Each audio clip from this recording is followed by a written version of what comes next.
उसने पिक लगाई थी तो मैंने उसकी पिक क्रॉप की, शेयर नहीं की मैंने, ये मेरी बदमाशी थोड़ी सी, मैं चाहता शेयर भी कर सकता था। मैंने उसकी क्रॉप की पिक और वो पिक लगा दी और उसको तुरंत मैसेज कर दिया कि मैंने तेरी पिक लगाई है, इस पे कमेंट मत करना पड़ा कि मेरी पिक है। ये मैंने सच कह रहा हूँ, मैंने पिक मेरा पिक नहीं है, मैंने नहीं किया। Okay now there will be, मैंने चेक किया मेन्यू में क्या है, कहीं और गड़बड़ हो सही था। 0%, 5%, 12%, 18%, 28%, 4 टायर रेट बोला इसको। भाई इसका नाम सुन लो, 4 टायर रेट। इस 0% को नहीं बोल रहे वो, 5, 12, 18, 28। तो कितने रेट है जीएसटी? 4। 0% के ऊपर मत बोलो, बोलना बोल देना एक बार, रहने दो। कितने रेट है? 4। कौन कौन से? 5, 12, 18, 28। बस ये ना सिर्फ फेमस है इस नाम से, इसलिए ऐसे बोलते हैं। वरना आपको क्या लगता है गोल्ड प्रीशियस मेटल पे भी यही रेट है या अलग है?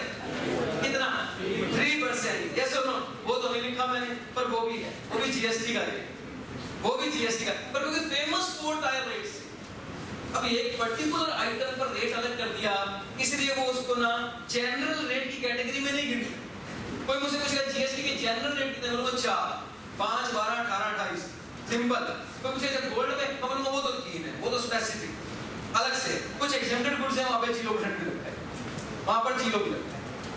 So I hope it is clear rates. अच्छा कैसे डिसाइड किए उन्होंने रेट, किस पे कितना, किस पे कितना? जिस पे पहले जितना था उसके आसपास वाला रखते हैं। सही है, सही है, बिल्कुल। पर मुझे एक बात बताओ, एक गुड्स है, एग्जांपल पूछ रहा हूं प्लीज। अच्छा मैं हमारे एग्जांपल देता हूं। हम लोग टीचिंग करते हैं, स्टूडेंट से फीस लेते हैं, अब तक सर्विस टैक्स लेते थे। अभी क्या लगता है, जीएसटी लेंगे या सर्विस टैक्स? जीएसटी लेंगे। अभी हमारा रेट चल रहा था 15%। 18 हो या 12? 12 क्यों नहीं? अच्छा चलो रेवेन्यू बढ़ाएंगे, सही बात है। वैसे आपको पता है रेट 14% था सर्विस टैक्स, वो तो सेस थे, तो कृषि कल्याण सेस, स्वच्छ भारत सेस मिलाकर कितना हो गया? 15। 14% था प्लस 0.5 प्लस 0.5, वैल्यू पर था 0.5 15%। और अभी सप्लाई में कितना कर दिया? 80। अब हम ज्यादा थे, मतलब टैक्स ज्यादा लगे। ओके लेकिन ये नियरेस्ट होना चाहिए ना, तो नियरेस्ट है। वो कहते ठीक है आपको 15 था, हमने 18 कर दिया। 15 के नजदीक है 18, अच्छा 12 के नजदीक है वैसे ही। पर एक बात बताओ, अगर मैं बोलूं 14 था पहले, रेट तो 14 ही था ना, वो तो सेस के नाम का था। अगर सच में वो मान जाते कि हाँ चलो ठीक है टैक्स के नाम का तो 14 ही था, तो फिर कौन से नजदीक में आता? 12 में आता। फिर तो 12 लगता भी, जायज बनता 12। अब मेरा क्वेश्चन पता क्या है? मेरा क्वेश्चन ये है कि जो इन्होंने रेट डिसाइड किए हैं वो टैक्स के रेट से डिसाइड किया या इफेक्टिव रेट से डिसाइड किया? इफेक्टिव टैक्स के रेट। मतलब एक गुड्स है जिसका रेट है 15% और उस पर 10% अबेटमेंट चल रही है या 10% एग्जम्पशन चल रही है और राइट नाउ उसका रेट 5% चल रहा है, तो उसको 15 के हिसाब से कैलकुलेट करें, 5 के हिसाब से? 5 के हिसाब से, क्योंकि जो एग्जम्पशन चल रहे हैं वो तो किसी चीज को देखकर चल रही है। तो बताइए प्लीज, जो रेट्स डिसाइड हुए हैं वो ऐसे ही डिसाइड हुए हैं, इफेक्टिव हुए? पहले जो रेट था नहीं, पहले जो इफेक्टिव रेट था उसके साथ मैचिंग करता रेट में हम लेके आए। और इस बात की बहस मत करो भाई कि 15 से 18 क्यों किया, 12 क्यों नहीं किया, क्या फर्क पड़ता है? हमें तो एक तरफ लेके जाना ही है, किसी को 12 में भी लेके गए, ऐसी बात नहीं है कि सबको 15 वालों को 18 में ले गए, किसी को 12 में ले गए। उन्हें लगता है जो ठीक लगता है वो 12 में ले गए, जिसको जैसा लगा 18 में ले गए। इसका कोई लॉजिक नहीं। इसका एक लॉजिक बिल्कुल सही था कि रेवेन्यू बढ़े। हाँ जी please, benefits. Now the benefits of GST, ये छोटी-छोटी चीजें समझ आते हैं। Applicable to whole of India except the state of Jammu and Kashmir. जब जीएसटी आया था, फर्स्ट मॉडल जीएसटी का बहुत पहले, तब उन्होंने कहा था जम्मू एंड कश्मीर इंक्लूडिंग होगा, हम जीएसटी जम्मू एंड कश्मीर पर भी लगाएंगे। लेकिन जब फाइनल मॉडल रिलीज हुआ, यानी कि 2017 में जो एक्ट पास हुए, तो उसमें लिखा था except state of Jammu and Kashmir. ये तो आपको पता ही है कि कुछ एक्ट जम्मू एंड कश्मीर को इंक्लूड करते हैं और कुछ एक्ट जम्मू एंड कश्मीर को एक्सक्लूड करते हैं। बड़ा सिंपल है। इनकम टैक्स इंक्लूड करता है, सर्विस टैक्स एक्सक्लूड करता है, यस और no? Destination based consumption tax, ये बात हम कर चुके हैं, कर चुके हैं। बताइए, सर्विस जीएसटी आज ओरिजिन बेस है, डेस्टिनेशन बेस है? मतलब कौन सी स्टेट को टैक्स जाएगा? मैं पूछ रहा हूं कौन सी स्टेट को जाएगा, ध्यान रखना, कौन सी स्टेट को जाएगा? जहां पर गुड्स चली है, जहां कंज्यूम हुई है, जहां लास्ट में कंज्यूम, जहां आखिर। GST is a value added tax on goods oblique services. Please, comprehensive value added tax on goods और सर्विसेज। यकीन मानो, अगर आपको वैट की नॉलेज है ना, अगर आपको वैट आता है तो आपको जीएसटी आता है। बातें थोड़ी थोड़ी अलग हो सकती हैं, कौन सा बड़ा इशू है, छोटी छोटी चीजों को मैचिंग करते जाओ, इसमें ये था, इसमें ये था, ठीक है, लेकिन अल्टीमेटली जीएसटी लगाने का बेस एग्जैक्टली वैट वाला है, एग्जैक्टली सेम। आप गुड्स को परचेज करेंगे, आप इनपुट जीएसटी पे करेंगे, आप गुड्स को सेल करेंगे, आप आउटपुट जीएसटी कलेक्ट करेंगे। आपका इनपुट जीएसटी आपके आउटपुट जीएसटी में से माइनस होगा, नेट जीएसटी आपको गवर्नमेंट को पे करना। नाम बदले, इनपुट जीएसटी का नाम आईजीएसटी भी हो सकता है, सीजीएसटी, एसजीएसटी भी हो सकता है, नाम चेंज किया उसका चिंता मत करना। लेकिन आप इनपुट परचेज करेंगे, आपको इनपुट जीएसटी देना पड़ेगा, आप सप्लाई करेंगे, आपको कस्टमर से आउटपुट जीएसटी लेना पड़ेगा, आपके आउटपुट जीएसटी में से आपका इनपुट जीएसटी का डिडक्शन मिलेगा और आपको नेट जीएसटी गवर्नमेंट को पे करना पड़ेगा। तो बताइए, वैट वाला सिस्टम है या अलग है? बिल्कुल सेम है, एकदम वैट वाला सिस्टम है, बस एक डिफरेंस है, जिसकी रिक्वायरमेंट थी ही थी, वो ये थी जब दूसरी स्टेट से परचेज करेंगे तो सीएसटी पे करते थे, और जब बेचा करते थे तो उसका क्रेडिट नहीं मिला करता था सीएसटी का। अब दूसरी स्टेट से भी परचेज करोगे तो आईजीएसटी पे करोगे, और जब अपनी स्टेट में बेच लोगे तो कस्टमर से सीजीएसटी, एसजीएसटी कलेक्ट करोगे, और उसमें से उसे आईजीएसटी का क्रेडिट मिलेगा। अब जीएसटी में ये बेनिफिट, प्लीज आप इसको एक बार समझ लेंगे ना तो आपको 100% समझ आ जाएगा जीएसटी क्या। पहले क्या था, अपनी स्टेट की बात करूं, परचेज किया, इनपुट वैट पे किया, सेल किया, आउटपुट वैट कलेक्ट किया, इनपुट वैट का डिडक्शन लिया, नेट वैट गवर्नमेंट को पे किया। बोलिए, अभी क्या है, अपनी स्टेट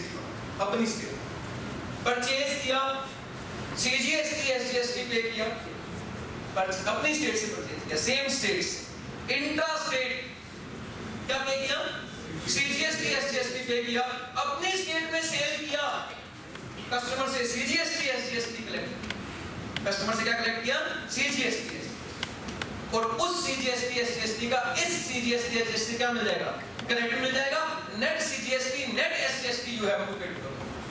वेरी सिंपल, सेम, बिल्कुल same.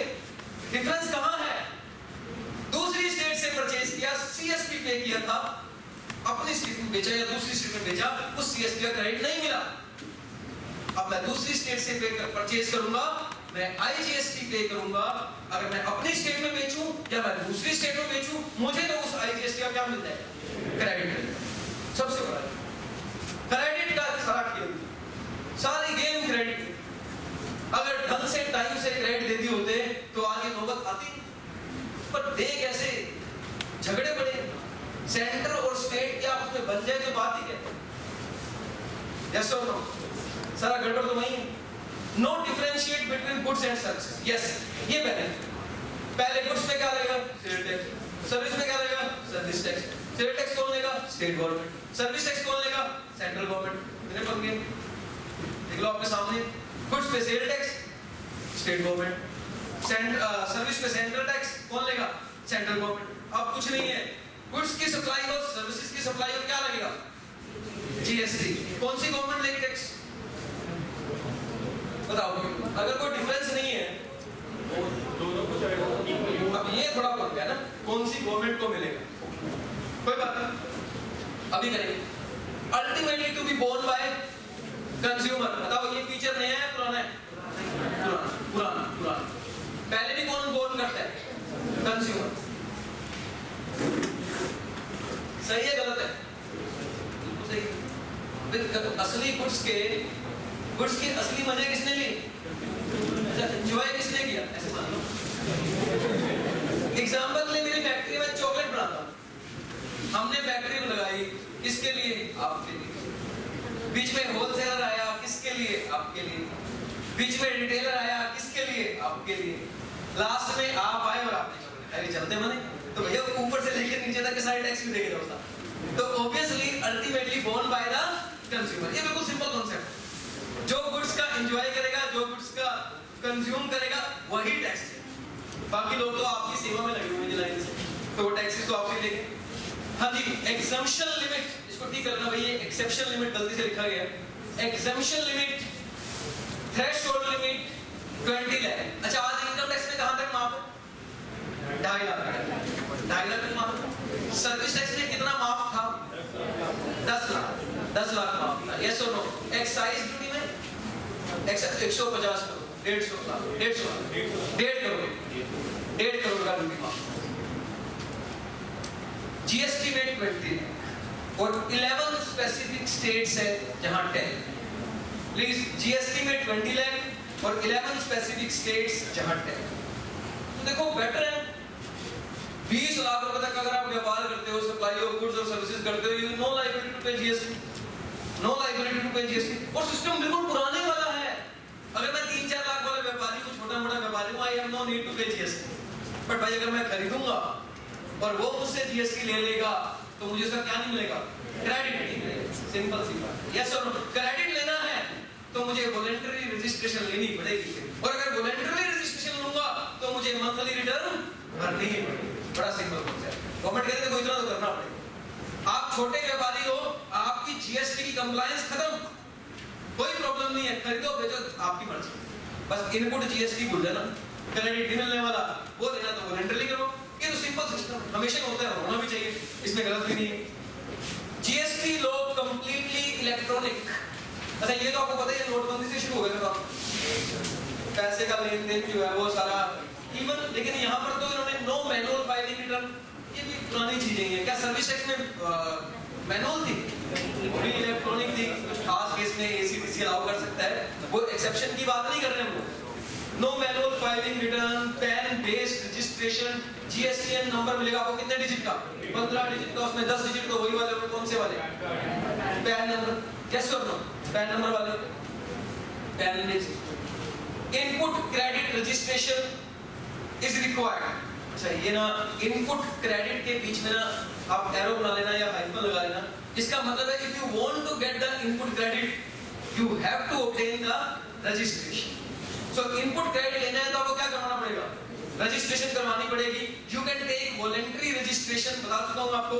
However if voluntary registration is taken then monthly return has to be filed. तो मंथली रिटर्न फाइल करें। बड़ा simple concept. GST law completely electronic. तो मैंने कुछ बेनिफिट्स बताए। 20 लाख की एग्जम्पशन है, क्योंकि छोटी-छोटी चीजें हैं जो हमें पता होनी चाहिए। जैसे ही हमारी इन्वॉल्वमेंट बढ़ेगी जीएसटी के अंदर, बाकी चीजें हमारे सामने आ जाएंगी अपने आप। डोंट वरी, ये किसी भी लॉ को सीखने का तरीका होता है। मैं आपको बता रहा हूँ, मेरा 12 ईयर का एक्सपीरियंस है, टीचिंग का 12 ईयर का एक्सपीरियंस है। पहली बार जब फर्स्ट टाइम लाइफ में पढ़ाने की सोची मैंने, I remember 10 January 2006, 10 January 2005 in fact 2005 की बात है। मैं पहली बार पढ़ाने की सोच रहा था। मैंने कहा ऐसी बुक बनाऊंगा जो बिल्कुल परफेक्ट हो, फिर ही पढ़ाना शुरू करूंगा। तो मेरे दोस्त ने कहा ये बिल्कुल वही बात बन गई कि जब तक मुझे तैरना नहीं आएगा मैं पानी में कदम नहीं रखूंगा। मतलब पानी में कदम रखेगा तो तैरना आएगा ही, और जब तक तैरना नहीं आएगा तो पानी में कदम ही नहीं रखेगा। इसका मतलब तुझे कभी तैरना नहीं आएगा। मतलब ये बात कहना कि जब पूरी परफेक्ट बुक बनेगी तभी मैं एंटर करूंगा, ये गलत। आप शुरुआत करोगे धीरे धीरे उसमें। आपको लगता है जब जीएसटी में पूरा आ जाएगा तभी मैं इसमें काम करूंगा, कभी नहीं हो सकता। आज आप थोड़ा सीखोगे, उसको अप्लाई करोगे, कल और नई चीज सीखोगे। परफेक्शन आने में टाइम तो लगता ही है, ये हमारे कंट्रोल से बाहर है। अगर हमें लगता है कि सब चीजें परफेक्ट होगी तभी स्टार्ट करेंगे, ऐसा कभी नहीं होता। स्टार्ट होने के बाद ही परफेक्ट होगा। GST journey so for very important. GST देखो एक बड़ी सिंपल सी बात है। अगर हम एक जर्नी की बात करें, प्लीज लिसन, ये सब आपको नोटिंग किया हुआ है, एक लास्ट वाला पोर्शन पूरा नोटिंग नहीं होगा। जीएसटी की जर्नी की अगर मैं बात करूं ना, किसी चीज की इंपॉर्टेंस इससे पता लगता है कि उस पर कितनी मेहनत की गई। जीएसटी लाने में कितनी मेहनत की गई आप सोच लीजिए। तो जीएसटी लाने में बहुत टाइम लगा। तो ये ड्रीम जीएसटी कब से शुरू हुआ? 2006 में क्या हुआ था? 2000, चलो एक मिनट, एक बार के लिए हम मान लेंगे किसी ने बोला 2006 में हुआ। मैं पूछ रहा हूँ 2006 में क्या ड्रीम हुआ? तो किसी ने सोचा कि यार मुझे लगा है हमें जीएसटी लाना चाहिए। किसी ने बोला अच्छा जीएसटी ये क्या है? बस है, अब ड्रीम आ गया है, अब आया ही समझो। 2006 में क्या बात चली थी जीएसटी पर? अरे मैं इसलिए बोल रहा हूँ 2006 इज द राइट आंसर। 2006 का जो फाइनेंस मिनिस्टर का जो बजट आया था उसमें 2006 में कोई ऐसी बात हुई थी जिससे लगा था कि जीएसटी, उस टाइम जीएसटी की बात नहीं हुई थी, जीएसटी आएगा ऐसा लगा, मतलब उन्होंने प्रॉमिस भी किया था। हाँ जी, क्या हुआ था 2006 में बताएंगे आप? 2006 में ऐसी क्या खास बात हुई थी जिससे हम सबको लगा था जीएसटी आएगा? 2006 में एक कोई कह रहा बजट आया था सही है। वो ऐसे तो कई बच्चे ऐसे सो रहे, कभी नींद आती है, कोई बड़ी बात नहीं है, किसी की सुनना आसान बात नहीं है, कभी थोड़ा थोड़ा नींद आ रही होती है। वो ऐसे कहते बजट आया था। अभी क्लास में कोई बच्चा सो रहा होता ना, यकीन मानो मैं कभी नहीं कहता साथ वाले को से जगाना, क्यों भाई अगला कहते सर आपने सुनाया आप जगाओ, मैं क्यों जगाऊं? सो तू आराम से सो, कोई दिक्कत नहीं, हमें कोई परेशानी नहीं है, लेकिन अपनी बेइज्जती करवा लेंगे क्या फायदा? इसलिए आराम से सो, कोई दिक्कत नहीं है। जर्नी ऑफ जीएसटी स्टार्ट हुई थी 1 अप्रैल 2007 से। प्रॉब्लम पता क्या थी? प्रॉब्लम आपको पता है, मैं आपसे डिस्कस कर, क्या सीएसटी का क्रेडिट मिलता है? गवर्नमेंट ने कहा क्यों रो रहे हो? डीलर्स को बोले सर हम बाहर से खरीदते हैं, कॉस्ट में जुड़ता है, महंगा बिकता है। बोले सीएसटी खत्म कर देंगे यार, और बताओ फिर बाहर से खरीदोगे क्या जुड़ जाएगा? फिर सीएसटी हो गई, बोले सर फिर तो सही है। बोले पर देखो ऐसे नहीं हो सकता कि आज बोला सीएसटी खत्म कर दो, तो बोले क्या करेंगे? 1 अप्रैल 2007 से डिसाइड हुआ कि CST rate reduce from 4% to 3% with the promise that GST will be implemented from 1st April 2010। बताइए प्लीज आपको क्या लगता है सीएसटी का रेट जब 4% था उसे घटाया गया 3% किया गया, तो क्या ये नजर नहीं आ रहा था कुछ डिफरेंट होने वाला है? यानी कि सीएसटी अगर खत्म होगा तो क्या 90% प्रॉब्लम सॉल्व नहीं हो जाएगी? असली कैस्केडिंग तो सीएसटी का ही है, असली कैस्केडिंग तो सीएसटी का ही है। अगर वही खत्म हो जाएगा तो बात ही खत्म, मैन्युफैक्चरिंग का भी है। तभी तो जीएसटी ने फिर उसको भी साथ में लपेट लिया है, तो भी सीएसटी तो है ही है, तो भी साथ में।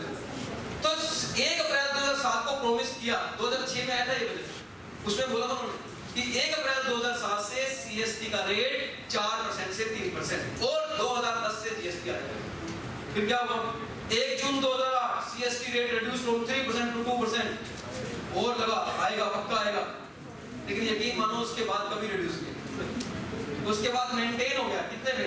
2%। अच्छा सुनो प्लीज, 1974 में L K Jha committee recommends that, तो आप उसको कितना पीछे रह देखो, यहाँ था अभी पीछे रह, क्योंकि ऐसे ही समझ में आएगा मुझे, सीधा समझ में नहीं आएगा। 1974 में L K Jha committee recommends that, और आपको पता है VAT is nothing but GST. If you think VAT at central level it is GST और नॉट, बताइए प्लीज वैट को आप सेंट्रल लेवल पे सोचो तो क्या है? और 1974 में वैट को स्टेट लेवल पे नहीं सोचा गया था, वैट को सेंट्रल लेवल पे ही सोचा गया था कि वैट लेके आएंगे पूरे देश में, खरीदोगे इनपुट माइनस आउट पे सेल करोगे आउटपुट माइनस करेंगे, पूरे सेंट्रल वाइज करेंगे, तो वैट इज जीएसटी। बस वो स्टेट वाइज है इसलिए मैं वैट को जीएसटी नहीं बोल रहा। अगर सेंट्रल वाइज वैट आता तो ये समस्या थी ही नहीं। VAT introduced and adopted by Haryana 1 April 2003, आपको याद हो?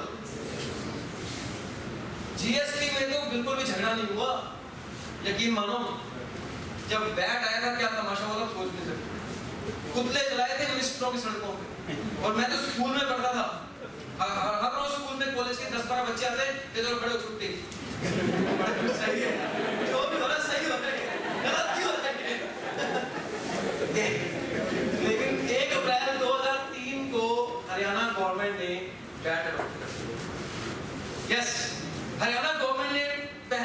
रेटिंग दिखाई, बोले आने दो करेक्ट, बोले समझ में आएगा बात नहीं, चलो आने दो। अरे बैट में क्या था, मल्टी पॉइंट टेक्स्ट।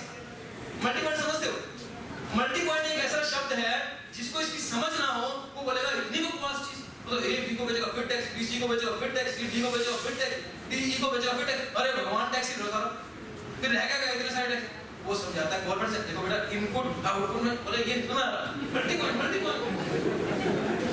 झगड़ा देखो किससे हो रहा था, साइकोलॉजिकल डिसएडवांटेज था, समझ में नहीं आ रहा था क्या चीज है। क्या जीएसटी सिंगल पॉइंट है मल्टी पॉइंट? हां बस एक्चुअल में मैं पूछता हूं, आप सारे सही जवाब देते हो, बड़ा कॉम्प्लिकेटेड ये क्या हो रहा है, सब आता है इनको। जीएसटी इज मल्टीप्लाई और single point. Raise your hand for multi point, raise your hand for multi point. Okay, आप लोग देख लो कितने लोगों ने जो है शो फाइंड किए। बाकियों का मैं deem to be single point मान, क्योंकि मैं पूछूंगा सिंगल वाले कितने हैं, फिर थोड़े से बाकी क्या सोचते हैं। सच में ये पता नहीं क्या समझ में आता है। कई बच्चे तो हाथ से खड़े सर छोटी-छोटी टी-शर्टें पहन रखे हैं। देखो बेटा ऐसी बातों पे ताली नहीं डालते, मतलब बाबू क्यों बेटा उसने फिर यार मजा आ गया यार, यही थी असली बात।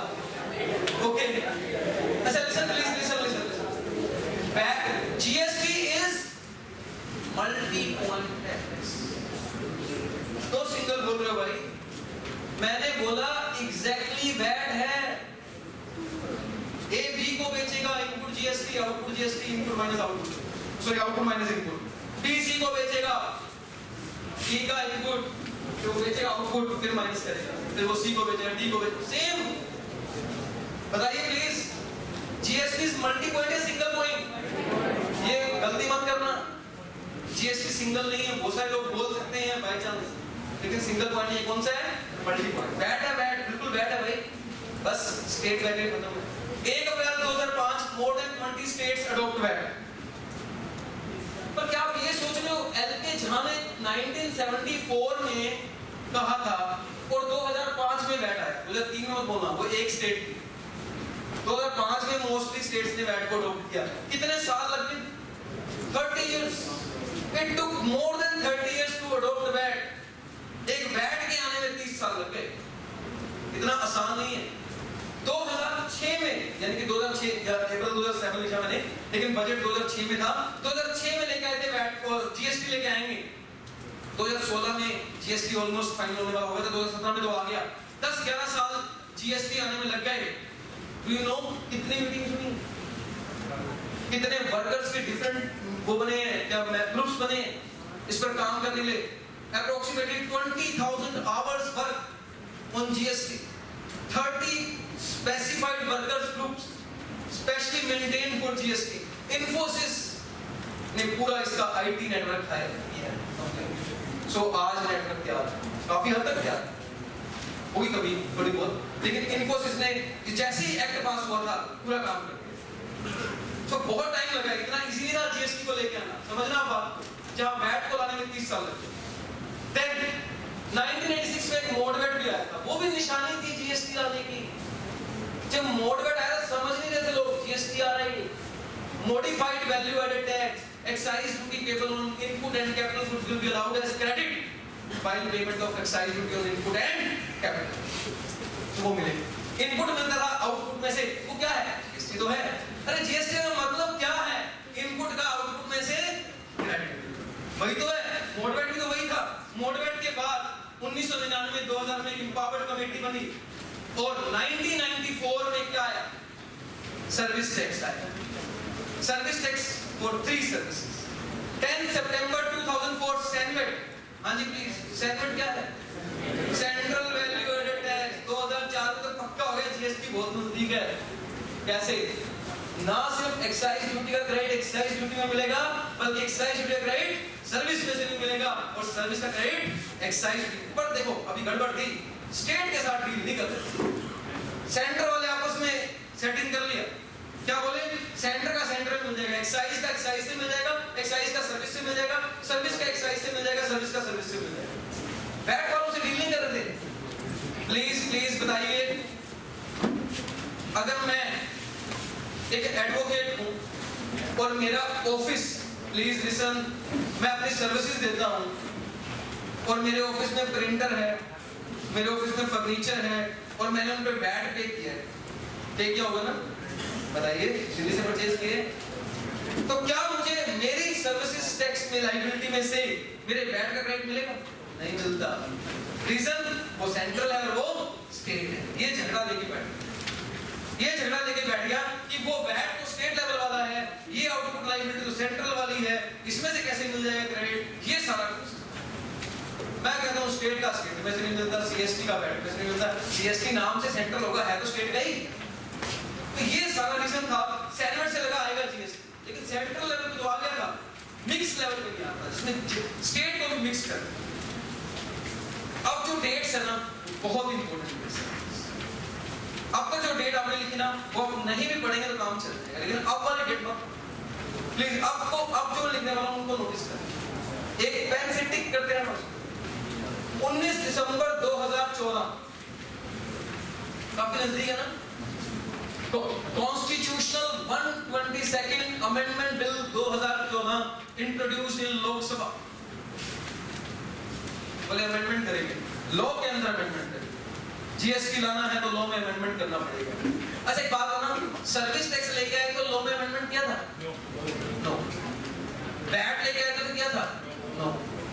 लेकिन जीएसटी लाए तो करना पड़ेगा। भाई अभी देखिए 6 मई 2015 पास इन लोकसभा, 5 मई को ज्यादा टाइम नहीं लगा। टाइमिंग पे थोड़ा ध्यान रखना, कितना टाइम लगेगा मैं आपको दिखाऊंगा। लास्ट में टाइमिंग, लास्ट की टाइमिंग देखने वाले होंगे। ये वो टाइम है जब झगड़े चल रहे थे, मतलब लोकसभा में प्लेस होने के बाद लोकसभा से पास होने में कितना टाइम लग गया? 5 महीने। 3 अगस्त 2016 पास। कितना टाइम लग गया भाई? Almost 1 year.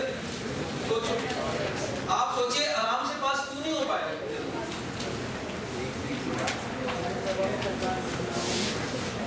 सरकार रेडी नहीं, स्टेट्स रेडी नहीं। प्लीज प्लीज प्लीज भाई देखिए, मैं समझ सकता हूँ आप लोगों को प्रॉब्लम, आप सब काफी देर तक हम बात ना करें तो घबराहट से। अभी जो सीए है वो भी सीएस है, सब हमारे भाई सब गए तो इसी दौर से गुजर के 10-15 मिनट बात चलती है, 2 घंटे बाद सांस नहीं आ रहा, कुछ भी बोल कोई बात कर ले, थोड़ी सी रिलैक्स फील होता है अंदर से। पता है ऐसा होता है, डोंट वरी। बट अभी आपकी प्रायोरिटी बहुत इंपॉर्टेंट नहीं। संडे कोई मिस नहीं करता, संडे अपना संडे छोड़ के यहाँ आना कोई आसान बात नहीं। और बड़े सारे काम, घूमने फिरने का भी होता है सिस्टम, ये सुनो, सब कुछ मिस करना। कई लोग साथ में भी लेना है यार, साथ में कोई दिक्कत नहीं है।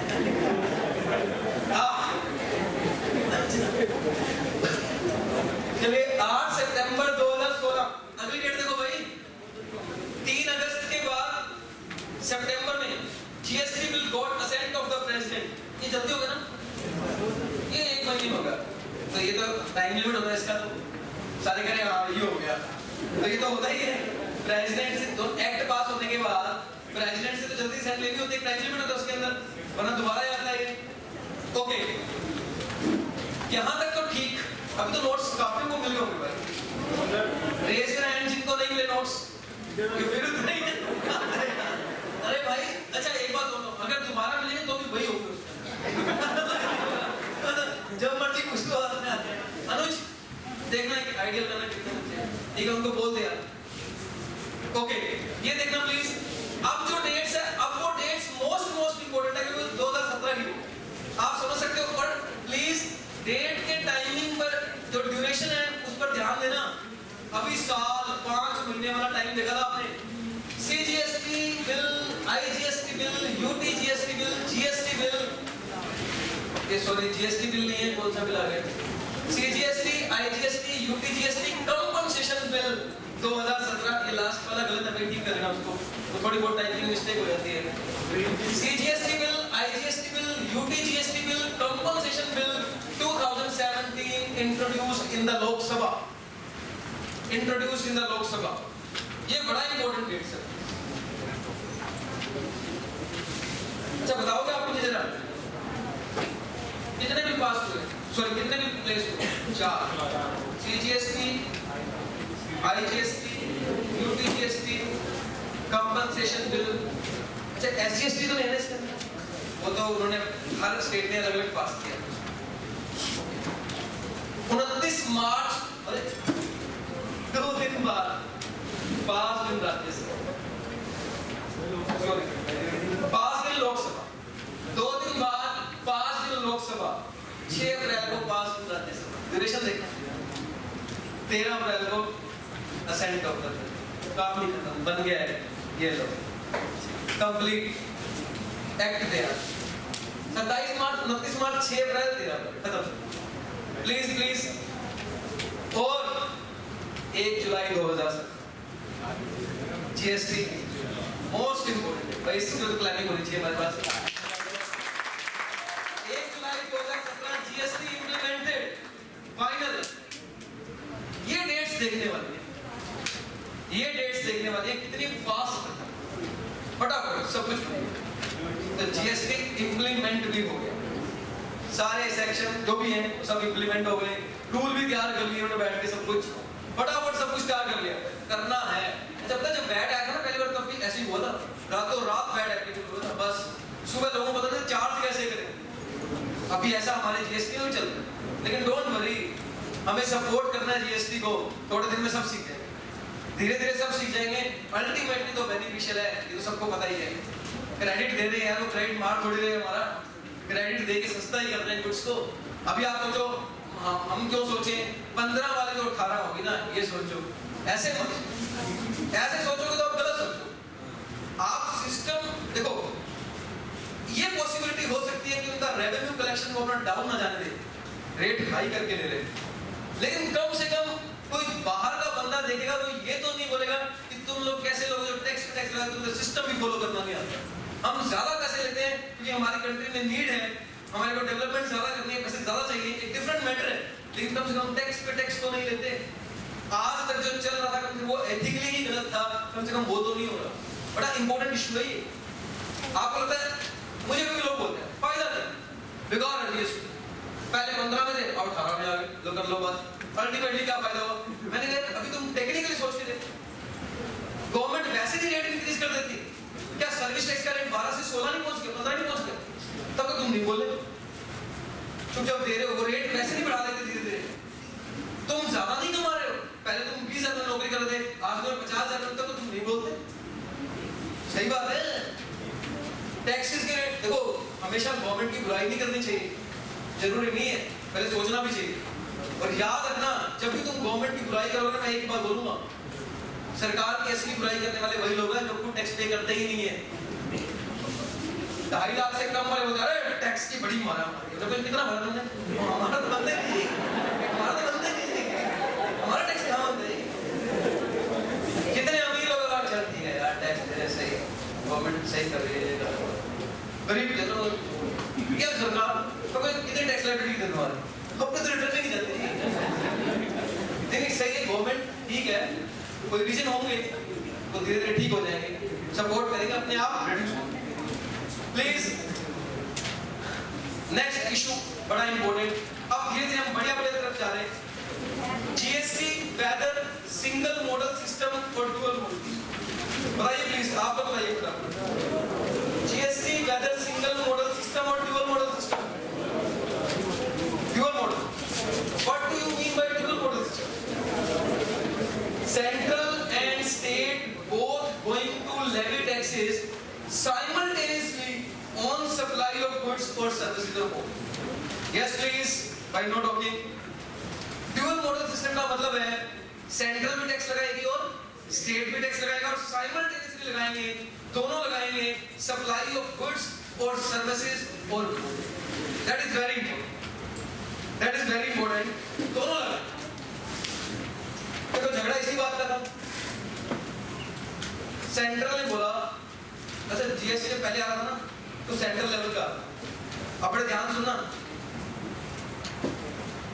सेंट्रल गवर्नमेंट ने बोला जीएसटी बनेगा नेशनल लेवल पे, स्टेट ने चुप करके सुन लिया, पैसा आएगा हम आपको दे देंगे।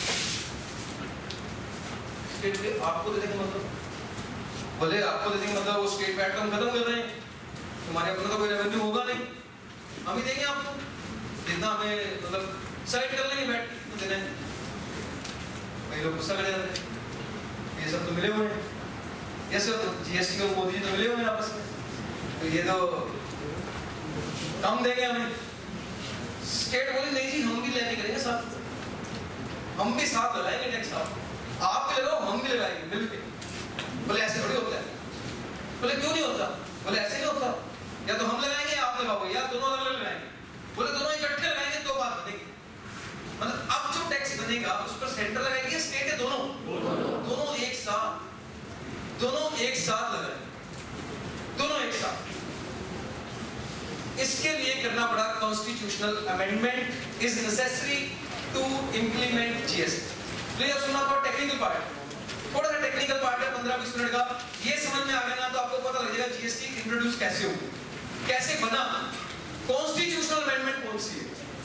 प्लीज मैंने पूरा कंप्लीट पीपीटीज बनाई है, कुछ पीपीटीज मिसिंग है आपके अंदर वो लिखवाने के लिए, मैं बता रहा हूँ कंप्लीट पीपीटीज बनाई है, इतनी काम की पीपीटीज है, बहुत मेहनत की, मैं सच कह रहा हूँ।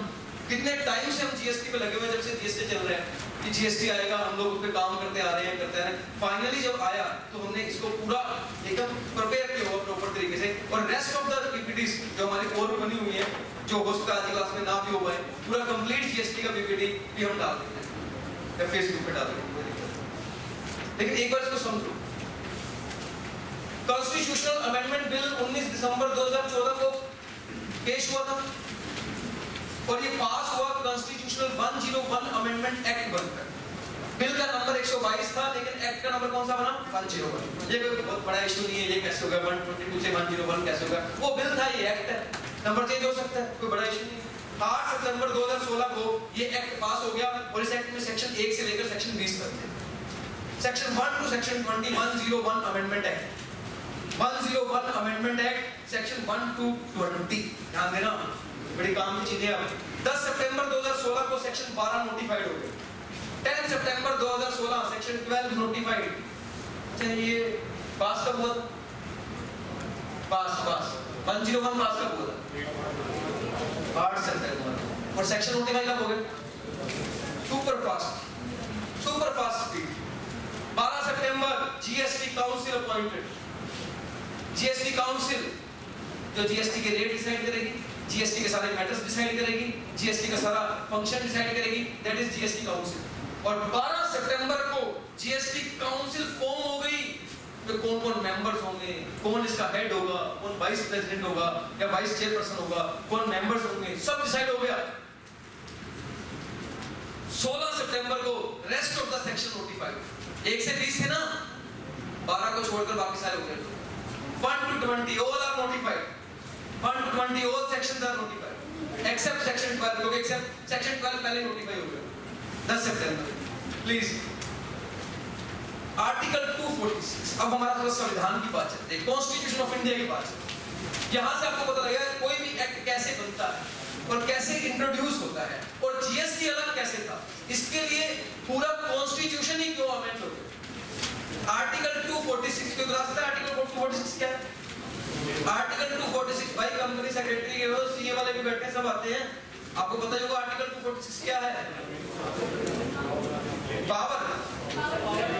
Power to levy tax through, power to levy tax through, power to levy tax, government का पावर है लेवी टैक्स लेवी करने की, थ्रू व्हाट?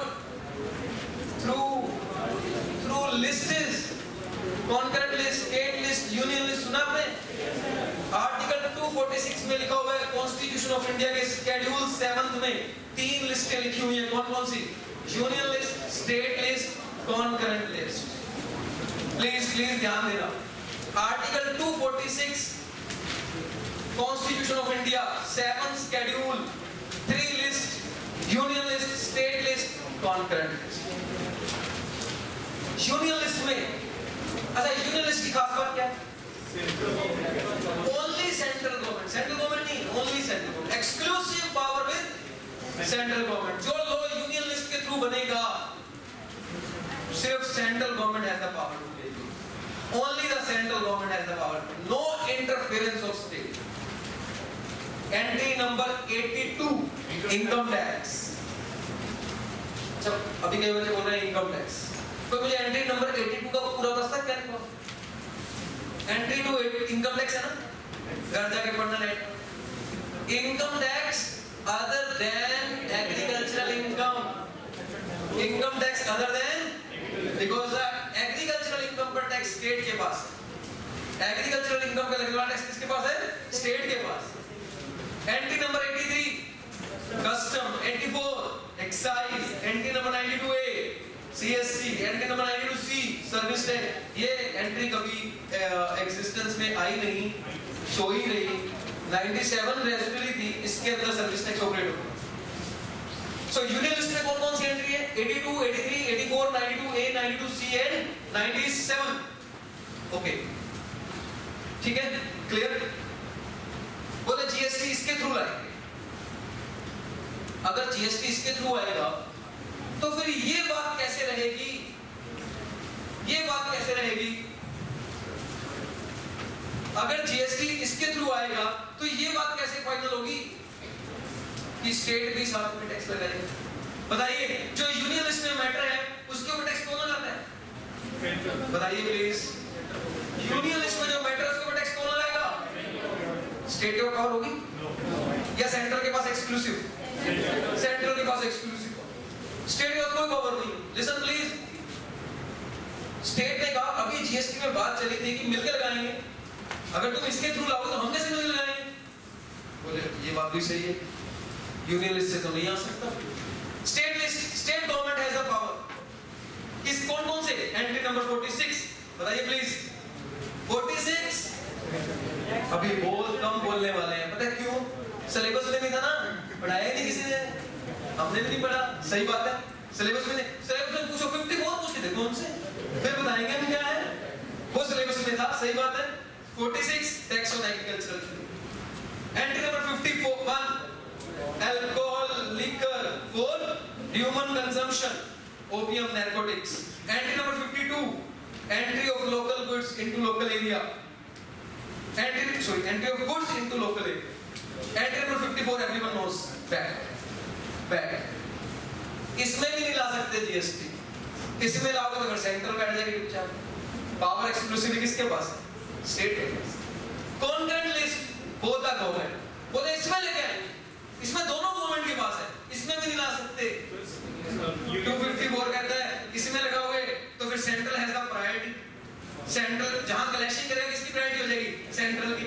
भैया किसी भी लिस्ट में नहीं आ सकता, जीएसटी की समस्या हो गई। सेंट्रल यूनियन में भी नहीं आ सकता, स्टेट में भी नहीं आ सकता, इसमें भी नहीं आ सकता। तो फिर एक काम करो, 246 के साथ एक और नया ले आओ, 246 capital A. Article 246 capital A after constitution 101 amendment act 2016। 101 आने के बाद बता रहा हूं आर्टिकल 246 ए आया है। इसका क्या बना है 246? तो बताओ जीएसटी कौन से आर्टिकल के थ्रू है? 246 कैपिटल ए। यूनियन लिस्ट के थ्रू नहीं आया, कोई एंट्री नंबर तो नहीं है इसकी? नहीं। चलो वो एंट्री नंबर वाला स्यापा भी खत्म हो गया, इसकी एंट्री नंबर याद करो। इसका अब आप आर्टिकल याद करो, एक 246 capital A. Listen please listen, मैं इस आर्टिकल को बहुत डिटेल में नहीं लेने वाला, मैं इन आर्टिकल को फटाफट लेने वाला हूं, समझाने वाला हूं 246 कैपिटल ए में क्या लिखा है। बस खाली 246 कैपिटल ए को थोड़ा मैं डिटेल में लेने वाला हूं, बिकॉज ये बेसिक है जहां से जीएसटी इंट्रोड्यूस हो। लिसन, तो आपके पास गिवन है, नोट्स में गिवन है, पढ़ने की कॉपी करने की जरूरत नहीं है। Special provision with respect to GST. GST को लेकर आर्टिकल 246 कैपिटल ए नया इंसर्ट हुआ है। कितनी क्लॉज है? मैंने डॉट लगाई है, डॉट का मतलब क्लॉज है। 246A1, 246A2 और ये एक्सप्लेनेशन है, ठीक है। जो फर्स्ट डॉट है ना, वो क्या कहता है? Notwithstanding anything contained in article 246 and 254। जानते ना नॉटविथस्टैंडिंग का मतलब? सबको बताओ, अच्छे शब्द आते हैं, बाहर में जाए 246। सही बात है, ये भी इसका मतलब होता है, लिखते नहीं है इस तरीके से, है ना? ऐसे लिखना नहीं होता। बोलना बाढ़ में जाए 246। एक और होता है नोट विद स्टैंडिंग, इसके साथ ना खड़े गंदा है, हमारी बात सुने। Note with standing, anything contained in 246 and 254 parliament and subject to clause 2, the legislature of every state, यानी कि सेंट्रल एज वेल एज 246 से कहता है the legislator of any state, यानी कि central as well as state, both have the power to make law with respect to GST tax imposed by the union or by the state. 246 ए कहता है legislature of every state, it means central and as well as state, both having the power to impose taxes on goods and services levied by the union or by the states. लेकिन जो 246 ए का सब close 2 है ना, इसके अंदर क्या बोला है? However, if there is an interstate supply, if there is an interstate supply, only central government has the power. Only central government. बताइए अगर interstate होगा तो पावर किसके पास रहेगी? सेंट्रल गवर्नमेंट, स्टेट के पास नहीं। और सेंट्रल गवर्नमेंट कौन सा टैक्स लेगी इंटरस्टेट होने पर? IGST। लिसन, इंट्रास्टेट, दिल्ली का दिल्ली में टैक्स का नाम CGST, SGST। दिल्ली से पंजाब, अच्छा दिल्ली का दिल्ली में CGST, SGST, ध्यान सुनना, बड़ी इंपॉर्टेंट बात है। दिल्ली का दिल्ली में CGST, IGST, CGST, SGST, CGST का राइट किसका? सेंट्रल का। SGST का राइट किसका? स्टेट का। दिल्ली से पंजाब IGST राइट किसका? नहीं, दोनों का है, राइट दोनों का है। पावर लेवी किसके पास है? सेंट्रल के पास। उसमें जितना अपोर्शन स्टेट का बनेगा, इक्वल समझ लो आप थोड़ी देर के लिए, जितना अपोर्शन स्टेट का बनेगा वो किसको दे देगी? स्टेट को देगी। कौन सी स्टेट को? जहां गुड्स कंज्यूम्ड होगी, जहां गुड्स कंज्यूम्ड हो। मैंने दिल्ली से पंजाब बेचा IGST,